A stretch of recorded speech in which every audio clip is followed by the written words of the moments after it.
우리 한번 다 같이 기도하도록 하겠습니다. 좋으신 주님 감사합니다. 오늘도 성경 공부할 수 있도록 인도해 주시니 감사합니다. 말씀을 잘 배우고 또 주님께서 또 원하시는 게 무엇인지를 잘 파악하고 또 우리의 삶에 적극적으로 잘 적용해서 하나님 닮은 사람으로 살아갈 수 있도록 인도해 주시옵소서.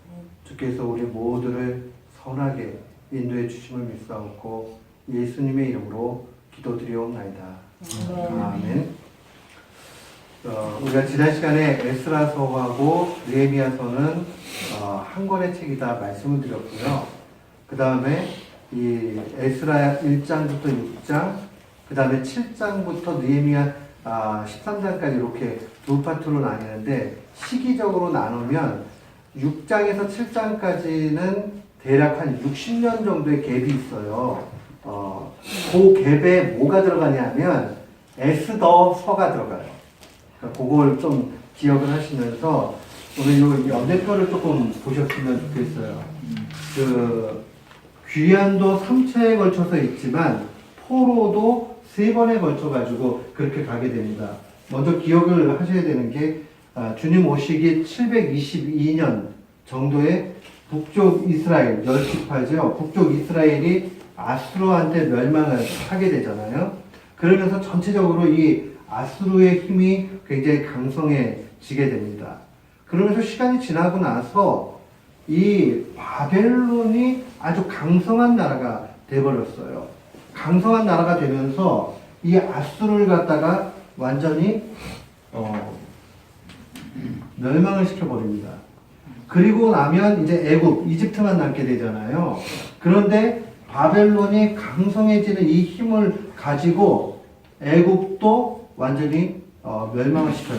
뭐 애굽이 완전히 없어진 건 아니지만은 애굽의 힘이 굉장히 축소가 되고 요때에 갈그미스라는 곳에서 전투가 일어납니다. 그때 시기가 예수님 오시기 전 605년 정도예요. 그러면 바벨론이 전체적으로 그 지역의 패권이라고 얘기하죠. 힘을 다 갖게 됩니다. 그러면서 이 남쪽 유다 역시도 이 바벨론의 그 영향권 안으로 완전히 들어오게 되죠. 그러면서 605년에 1차 포로가 떠나게 됩니다. 대표적인 인물이 누군지 아세요? 다니엘이죠. 다니엘이 요 1차 포로 때 가게 됩니다. 그리고 나서 요 597년에 2차 포로를 가게 되는데 요때 대표적인 인물은 에스겔이요. 그리고 세 번째 포로를 586년 정도. 근데 요 연대는요 간혹 학자들 사이에 1, 2년 정도 차이가 있을 수 있어요. 그러니까 그 정도는 조금 보셔야 돼요. 그래서 요 586년이 3차 포로 요 시절이 왜 중요하냐면요. 요때 그 성전이 파괴가 되고 예루살렘 성이 완전히 함락되게 됩니다. 그렇게 되는 가운데서 지금 우리가 보통 바벨론 포로를 갖다가 몇 년이라고 얘기하죠? 바벨론의 포로 간 것을 70년이라고 얘기해요. 70년. 그러면 이 70년 계산이 어떻게 나왔을까요? 우리 지난 시간에 했던 거 조금 기억하시면은 조금 생각이 이렇게 오게 되는데 70년이 어떻게 되냐면 요 1차 포로 간 데부터 해가지고 이제 나중에 바벨론이 강성해지지만 나중에 갑자기 고레스 왕이 바사왕 페르시아가 커지면서 이 바벨론을 갖다가 업세트해 버리잖아요. 그렇게 되는 요 시점입니다. 536년 1차 귀환이 일어나는 요 시간을 계산하면 대략 70년 정도가 나타나게 되죠. 그래서 바벨론 포로기를 70년 계산할 때 605년부터 536년 정도까지로 이렇게 따져서 70년이다 이렇게 얘기를 하는 거예요. 그러니까 실제로 완전히 586년에 바벨론에게서 남쪽 유다가 멸망하게 되는 요 시점보다도 전부터